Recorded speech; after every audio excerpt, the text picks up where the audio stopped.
city clerk. Can we do a roll call? Congratulations. What's that? What did I do? Oh, okay. She We'll called do you, it first. she called you out.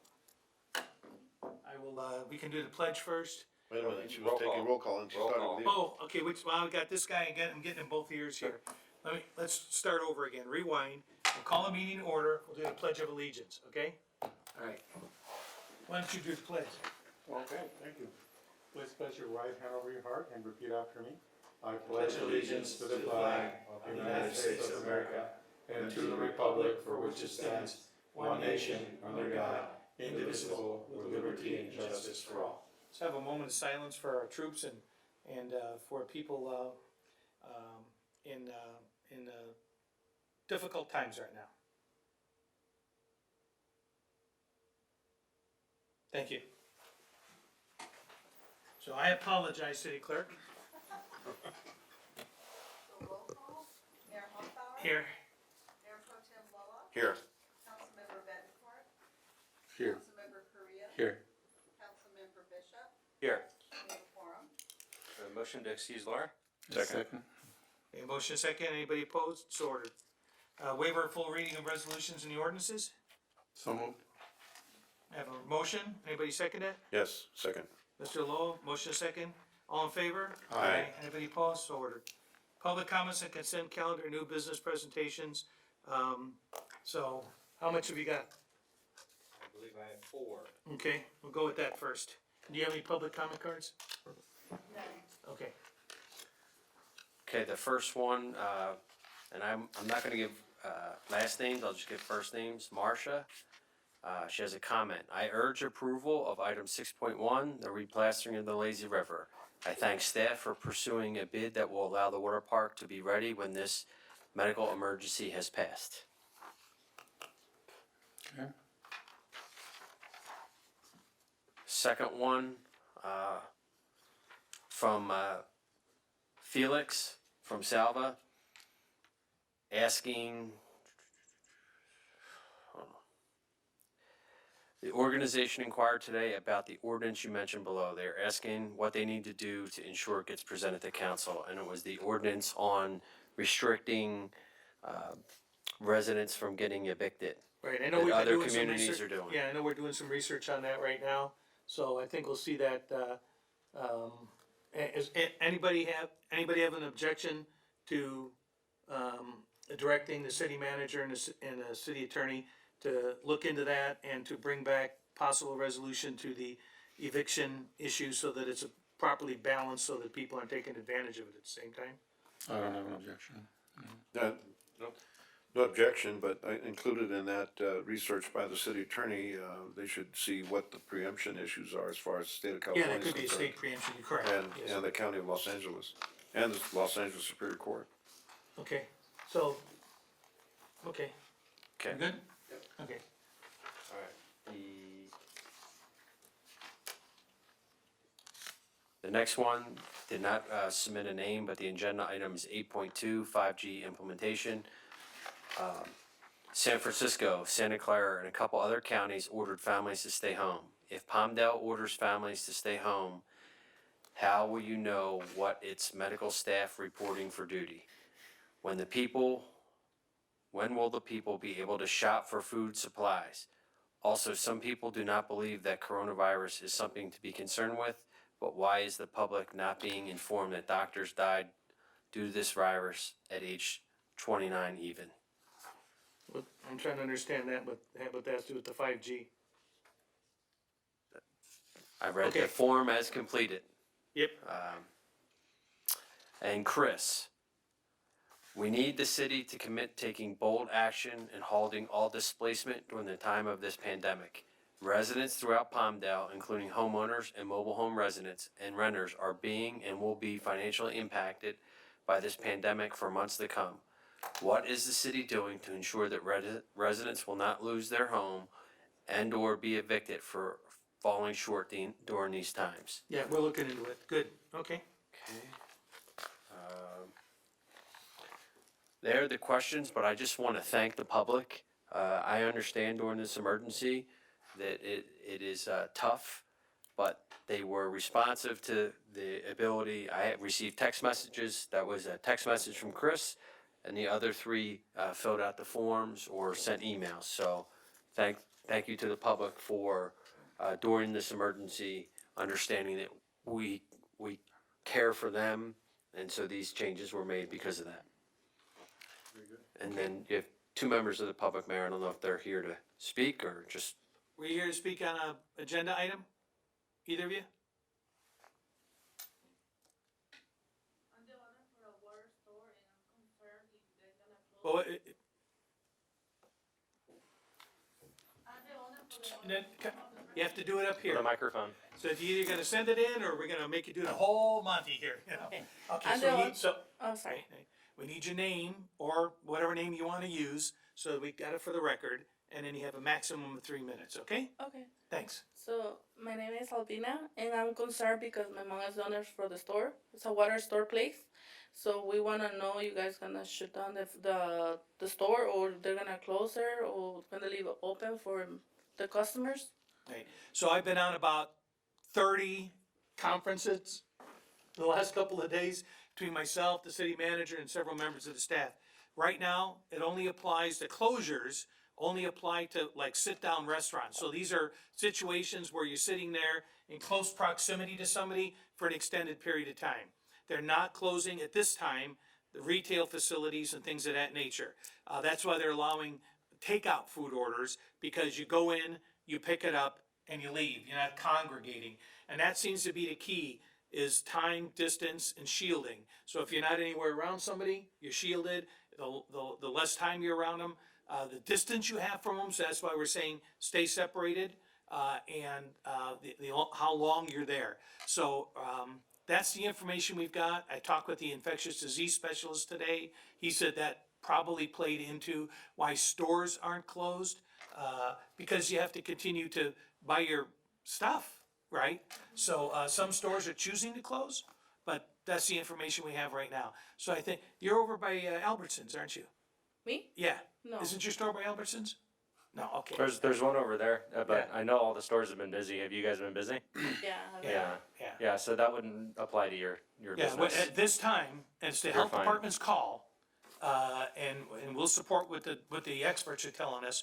But right now, stores are not ordered closed. It's restaurants, bars, theaters, gyms, places where people are gonna be in a long time close to one another, Okay. okay? We appreciate you coming and checking now. Yeah, and good luck during this episode, okay? Thank you. Thanks. Sir, did you have something? Well, you just here with her. Okay, all right. All right, we're gonna go ahead and move on. We have consent calendar. Motion to approve? Second the motion? Okay, do we, So go ahead and start voting. this, We do have a second, a first and a second, okay, so go ahead and start. It is Austin Bishop and Juan Carrillo. so we have a first by Mr. Bishop, a second by Mr. Carrillo, Here we go. and Go ahead and, there we go. Yes, motion.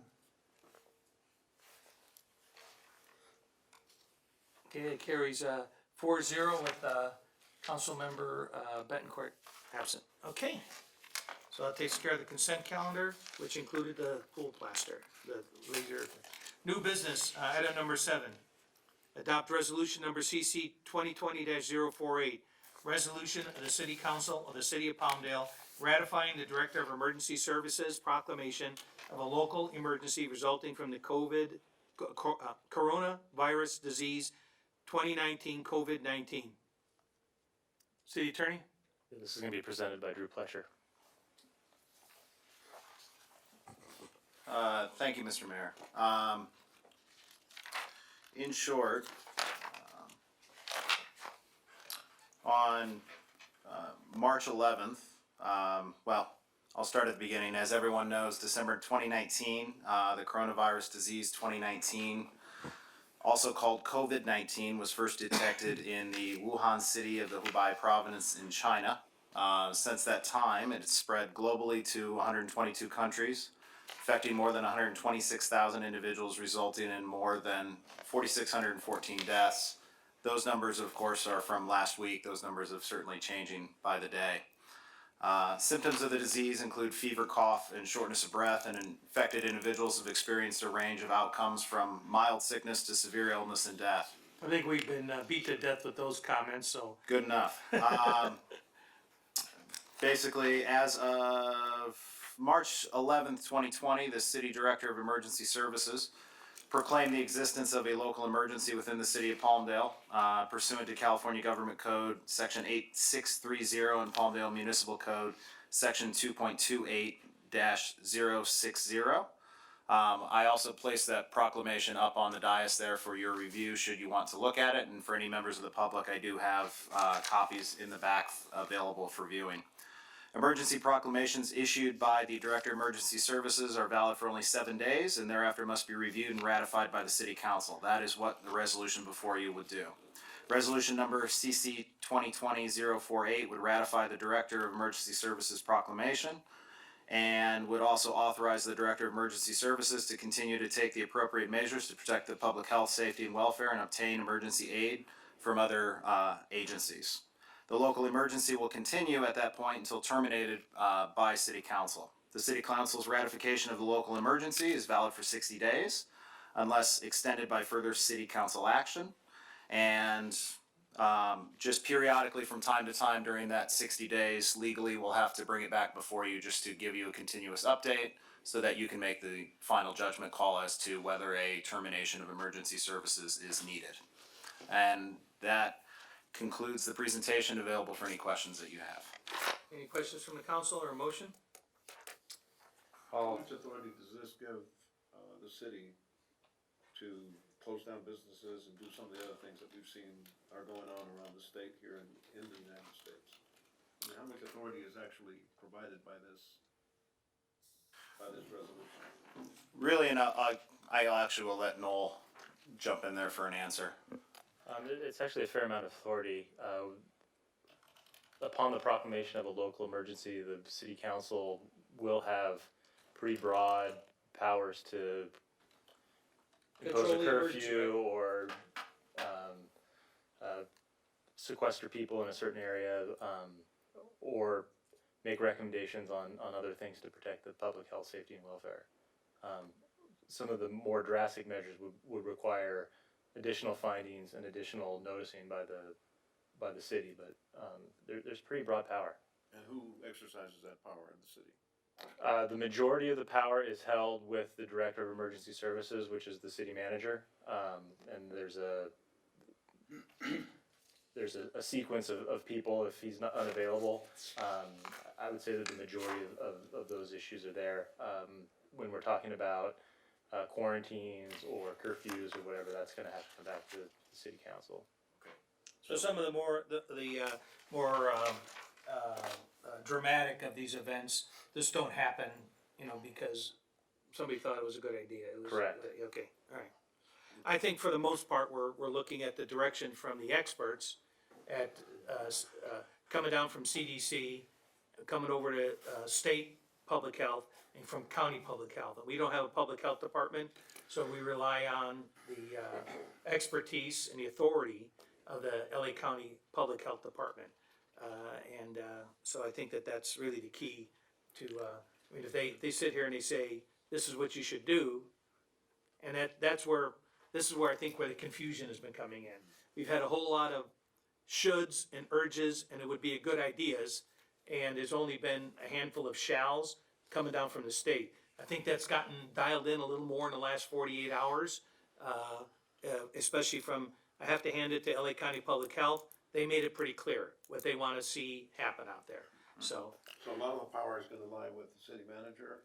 The city manager has been in communication with us, I believe individually, and I believe that will continue to go on, and we will not, go beyond the powers that are being granted in the event that things are required. We will all be on notice, and we will use discretion, and you will use discretion reasonably to protect the city of Palmdale and its residents. Absolutely, sir. And today we talked about getting from our emergency coordinator a daily summary of all the messaging that's coming out or directives and dividing them up between what are the directives and what are the recommendations. Because we're hearing from the White House, we're hearing from the governor, we're hearing from the county, we're hearing from CDC, we're hearing from public health. So sometimes those messages have been blended and whether or not they were directives or not, so we are looking at that and we're trying to act responsibly. I think we have. I think we are gonna continue to send updates frequently so that we're all on the same page and we're united in our response and we're doing what's best for the health and welfare of our residents and our employees. Excellent. I'd also like to add that we should also ask our residents, business owners, and everybody in the community to follow the recommendations that we are hearing throughout the days, making sure that we follow what they are recommending us to do, keep our distances, wash our hands, those kind of things to prevent this from spreading. Obviously, we have a business owner here who just wanted to know what the city was going to do, worrying about keeping the business open. I think I would just stress residents and business community to also be mindful of what we have experienced so far and what we will experience. It is a life-changing situation. Our daily routine has changed definitely for me and for all of us here. I think we need to be careful, really treat this situation with respect, and do the best that we can, and cooperate and follow the recommendations that we hear every day. Right, so, yeah, so I think there's plenty of briefings going on. We're getting those updates constantly. I know the council is getting, the output. I'm in, constant contact with the city manager, and, the, emergency operations folks, and, so we're not missing anything. I had conference calls over the weekend, so it's not a 9 to 5 Monday through Friday or something like that, so. I move to approve the resolution. I have a motion. I'll second it. I just wanted to also agree with my counsel here. This definitely is uncharted territories, but as long as we make these decisions, our city manager makes the decisions for the best interest of the community and for the businesses during these tough times, because not only will the health impact be there, but the economic impact will be there for a long time after this, and that's really going to weigh heavy. So I just want to let our city manager have that in mind when he has this authority now. Yeah, well, they have, the state's waived the waiting times on your, unemployment and your disability, and SBA is working to get the information out. I've discussed it with the chamber that they need to be actively engaging their members, because that's the ones that's gonna hurt the most. The big box stores will be able to wade through this a lot easier than the mom and It's pops. the smaller businesses, Yeah, the so catering businesses. That's where it's gonna be critical, and this is where we see the real value of places like the Chambers of Commerce. Okay, so I have a motion and a second. Did they show up on their city clerk? They're there. Okay, so we'll go ahead and vote as soon as that shows up on our screen. There we go. Okay, the item carries 4-0. Ms. Betancourt absent. Presentations, we're gonna, I think we're only doing the one. We're gonna waive 8.1. Is that correct? City manager's indicated that item has been canceled. Okay, so 8.1 solid waste organics requirements is postponed. 8.25G, briefly. Yes, I'll be very brief. Actually, I'll go off a script just to make sure I can cover everything I need to cover and go through it quickly. First, I would like to provide a brief description of what 5G is in case someone isn't too familiar with it. It's the term used to describe the fifth generation for wireless technologies. First generation was pretty much just the cell phone, which came out in the 80s. Jump to 4G or the fourth generation. That's what we have now, where you can send pictures, go online, and you can do several other things with your phones. Once we get into 5G, you're going to see significantly faster data rates, and it'll allow for greater density and lower latency. A good gauge for understanding the greater speed of 5G is downloading a movie. To download a movie using 3G technologies, it would take 26 hours. On 4G, it would take 6 minutes. And with 5G, we're looking at 3.6 seconds to download a movie. Now, movie download speeds is not the reason why we should go into 5G. It's just a good measurement of the speed. As industries are ushered into the digital age, as the need for collecting data gets greater, and as technologies such as self-driving cars are implemented, we will need significantly faster data transmission to accommodate those technologies. Some cities have the distinction of having 5G. However, it is limited to small portions of the city. It's not citywide where they say they have 5G in them. Others may have wider spread 5G, but it's not at the speeds that are expected. It's better than 4G, but it's not quite at what 5G says it's going to deliver. The complete rollout of 5G will take a significant amount of time at a significant cost. Even if you see the small cell antennas associated with 5G on top of a streetlight, it may be to augment 4G in the area, and it may not necessarily be for 5G, since it may be part of the 4G infrastructure needed to complement 5G. Staff has been working on bringing 5G to the city. Almost 2 years ago, in April of 2017, we updated our zoning ordinance in anticipation of 5G services. In the second half of last year, we brought on another consultant to help us with working on 5G policies, along with work required to ensure that we have a template for master lease agreements with carriers in rolling out 5G services in the city. We're continuing to work hard on policies to allow for the rollout of 5G. This requires taking a holistic look at the policies while taking into consideration the policies of the Federal Communications Commission, otherwise known as FCC. They have established policies that have preempted local governments in several ways, such as imposing a shot clock once a carrier has submitted an application, limiting fees and lease rates for use of streetlights for the infrastructure needed to provide 5G services, which they've established at $250 a year, and not allowing cities to limit the rollout based on their determination of the appropriate uses of right-of-way or for trying to establish alternate radio frequency limits. This week, we are scheduled to release a request for information to local carriers for 5G partnerships and to gain more insight into how the city can help the deployment of 5G. Given the current circumstances, that will come out very soon. The response to the RFI will help us to determine the next best steps for establishing partnerships with carriers and to ensure a smooth rollout of 5G services while protecting the best interests of all city stakeholders. And I'm ready to answer questions if you have any. Anything from the council? I guess I think we've all heard a lot about the negative health impacts of 5G. I know I've seen it circling around and with the megahertz being at a certain level. I'm sure you've heard the same stuff, but a lot of it might be myths or. Right, yeah, there's concerns because it's going to the millimeter wave, what they're referring to as a millimeter wave. And really, we have no say in that issue. The FCC has preemptively said that we cannot deny an application just because of concerns we have with radio Yeah, they frequency preempted that, transmissions. Yeah. So they're taking the charge of ensuring the safety of it, and we could not use that as a justification if we felt the studies were insufficient or if we have other concerns to say, no, we don't want 5G in our city.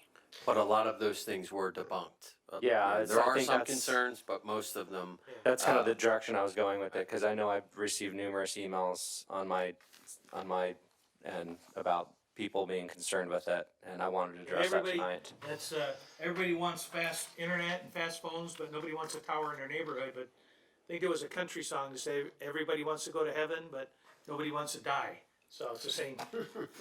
Yeah. Okay. And so, yeah, those have been debunked, and the FCC is taking the charge. They're the ones who are examining the health effects. And so I was just saying, I'm in case sure. a resident comes and says they want us to deny it because of their concerns or what they've seen online, et cetera, we cannot deny an application on those grounds. Okay. I wasn't trying to go there with that. I was just trying to open No, up the I discussion. understand. I've got the same thing, and, Yeah. and I've actually studied quite a bit of that stuff because we play on either side of those frequencies with some of our amateur radio. gear. Right. So, This is just an informational report. We're not taking any action. No, it's But, just, but subsequently, once you've completed your study and done whatever it is you're supposed to do, you're gonna come back and is it gonna cost any money to implement this? well, we have some consulting costs that we've already incurred. When we have our agreement with the carriers for 5G services, there are rental fees. They may wanna lease our dark fiber or our empty conduit space, etc. And so we may end up generating, some revenue. But also we'll have some consulting costs because we need experts in the field to review these applications to make sure that what we're accepting is appropriate. We're not gonna But- be financing any infrastructure, any development of any I think wiring we've or already anything like that. invested in And some No, of the we've already infrastructure. had fiber in the ground that's not being used. Right. Right. Richard, I would, Mayor Pro Tem, what I would say, let us get the RFIs. I don't want anybody to go on record saying we wouldn't have money into this, because when we hear back, if a firm came in and said they were gonna build everything out, but for $500,000, if we partner with them, we could provide, wireless capability to every elementary school student in Palmdale, I think I might be coming to you with a different. So I don't want anybody going on record saying we're not gonna put any skin in the game, but I think we have a lot of resources in the ground already. We have our streetlights, so we're looking for a partner. And we wrote this so that, it's open-ended. We'll see what that partnership looks like. But it's premature now to talk about whether we would have a financial investment or not, because I haven't seen what the proposals are. I Is understand it- that. My question is just, can we anticipate that there may be some costs involved in the future? And I guess you answered the question. Well, Okay. but I'd like to add, like, for example, if they're looking at our infrastructure right now to, for example, put a small cell on top of our streetlight.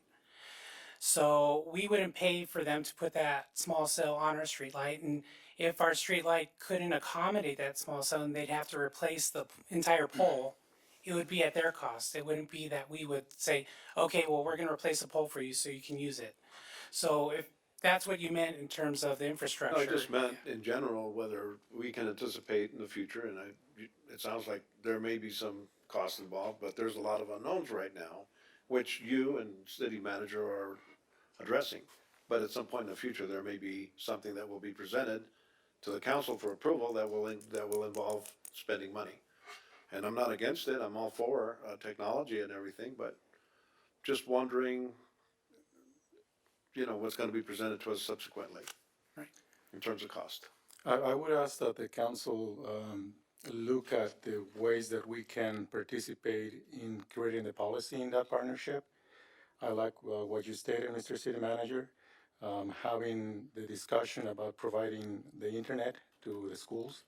That's something that I've talked about almost every council meeting, as you know. But that's something that I would ask the council to consider, see what the benefit will be to our residents going into this partnership. There's gonna be some revenue, no doubt about it. There's already some heavy investment that the city has done in doing the conduit that is already there with the lines. It's just a matter of really seeing what's on the table in those conversations with partnerships with the carriers, Verizon, AT&T, those big companies. Because we need to be able to think about what will benefit our residents. And to me, no doubt everybody knows about talk about me providing Wi-Fi for educational purposes.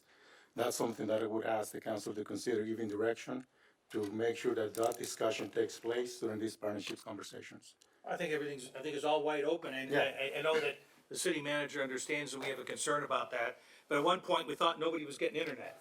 And in fact, Absolutely, quite yeah. frankly, the east side has much more robust. Well, this is internet citywide, service. let's not talk about Yeah. No, but I'm east side saying or that west side, it's citywide. No, but there is quite a bit, and I've gone to those same meetings with the school district, and they made a point of getting everybody the hotspots and stuff like that, so I think we just need to explore what's out there, what these guys are able to provide, and, because anything can be done, it's all a matter of cost, so.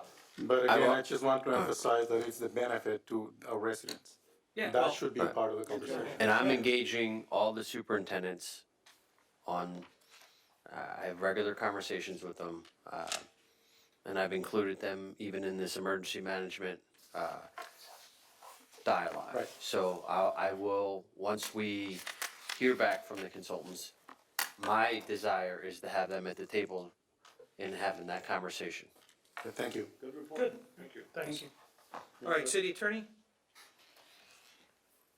We're gonna have a closed session because a matter's come up of a timeliness nature. Mayor, before we get into that, no, I'm sorry. So during this meeting, and it's been pretty brief, but we did get a question submitted and a comment. Would you mind if I read that just, Might the as well. the public's I think this whole learning? thing is wide open, I think It- it's gonna be a, Well, it came in during Yeah.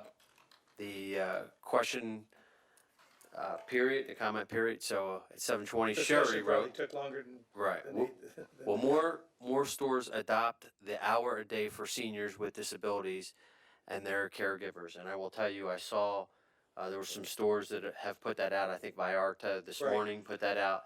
And we would encourage, I think, other stores to let our seniors have kind of exclusive hours shopping. And I know that's something you and I had talked about. Yeah, I think some of them are doing it, seniors and disabled and Right. people that are shopping for seniors. I think it's gonna be hard to regulate, but I think the effort is being made out there. Right. So, Thank you for letting me introduce. yeah, absolutely, thank you very much. That's a great point, so if you're watching, open your store for an hour for the old folks. All right, city attorney? Yeah, so there's a request to add an item to the agenda, and there's actually two ways to do that right now. There's either as an emergency item, because there's a declared emergency, and that's defined in the Brown Act and it exists. The other option is as an urgency item, and there's two required findings for an urgency item. One is that the item to be brought forward was brought to the attention after the posting of the agenda, and that there is a need to take action before the next council meeting. And I think both of those apply here. And the facts are that that city has received information that a particular store has violated the municipal code with regard to overcharging patrons during a declared emergency. That came to our attention after the agenda was posted, and given the time sensitivity of that issue, we need to have, if we're gonna take action, we need to do that before the next meeting, so. I'd like to also Yeah, go ahead. add in that, we also briefly discussed that we're getting a number of complaints about a CUP holder that is ignoring the directives as far as the remaining open. This particular establishment has a CUP and may actually be going beyond what the CUP, even allows them on a good day, let alone what's going on now. So I want, that was the other, topic on that, matter. So there's actually two separate, items here right now. Are you talking about not meeting the conditions of approval? Staying Both. open? Yeah, and in violation of the state. Okay. And, so I just wanna make sure we have that discussion. I also like the captain in on this conversation. Well, what I would say with regard to the conditional use permit, that I don't believe that particular portion of the item would be something that would be subject to a closed session item. The conditional use permit could be reviewed by the planning commission, and we would Okay. go from there. But with regard to the, Hey, let me stop you. How many people are gonna get exposed in a room of 250 people when somebody's violating on a nightly basis not only their conditions of the CUP and of the state order? That's why I want it on here. And these are all old people. okay, I understand what you're saying. My advice still stands with And- regard to and- whether or not the CUP is an issue for closed session. Having said that, I do believe that there's sufficient information to discuss the violations of the municipal code with regard to the pricing of goods during an emergency. Mayor, on your other issue, that was brought to my attention today, and I think I can have, staff direct it. So, I'm not sure, All right. we need to Ron, talk can you about it. stick around so I can discuss this one with you? I have people looking into it. What's that? I have people looking into it. Okay, thanks. You know what I'm talking about? So now I'm curious, so what business is this? Is that gonna be discussed or no? Well, we don't know So- that, all we've got is allegations. I don't wanna disparage a particular business, so, Okay. What I will say is that the item that we're adding would be a potential litigation item. And the reason that we're going to talk about it in closed session is, one of the reasons is that this particular business is not currently aware of the issues, and disclosing that publicly would hamper our ability to resolve the issue without litigation. So, Well said. my request would be a motion, to add a potential litigation item based on those two findings that I discussed, and then we'd have a voice vote to add that item. So moved. You have a second? All right, so we're not gonna second that and move forward with the closed I session? second that motion. Okay. All right, all in favor? Aye. Any opposed? So ordered. Is it, To go to closed session for that item? yeah, just to add the item. Right. To the item, Okay. yeah. Okay, I think Councilmember there's, Korea, is that an aye? That's an aye. Okay, thank you. So I it's, think that's why Okay. there's some so confusion. the item was added with a vote 4-0. Right. Okay, Before we adjourn to closed session, could we, open the public hearing to see if anyone has any public comments on this particular item? do you guys have anything you want to add? Okay, seeing none, close the public hearing. Okay, close the public comment. All right, thanks.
One item to be discussed in closed session this evening. A report was provided to the city council regarding the item. The city council provided unanimous direction thereon, with Councilmember Bettencourt being absent, and there's no further reportable action at this time, and that concludes my report. Thank you, sir. Have a motion to adjourn? Second. Second, any opposed? It's ordered. Thank you. Thank you, everybody.